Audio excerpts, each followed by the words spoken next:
বাচ্চার পায়খানা কষা এবং 2-1 দিন পর পর পায়খানা করে এবং অনেক কষ্ট করে পায়খানা করে এবং 2-3 দিন যাবৎ পায়খানা করে না বাচ্চারা, তাদের জন্য, এই ছোটো বাচ্চাদের জন্য easy life drop sodium picosulphate BP 5 milligram প্রতি 1 চামচে রয়েছে অরাল সলিউশন।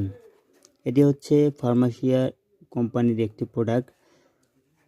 এটির দাম হচ্ছে, প্রতিটি ড্রপের দাম হচ্ছে 100 টাকা করে।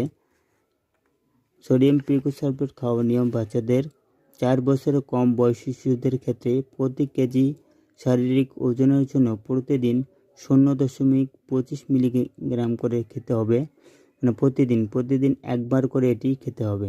4 বছর থেকে 10 বছর বয়সী শিশুদের ক্ষেত্রে প্রতিদিন 1/2 চামচ থেকে 1 চামচ অথবা হাফ চামচ থেকে 1 চামচ প্রতিদিন একবার করে খেতে হবে।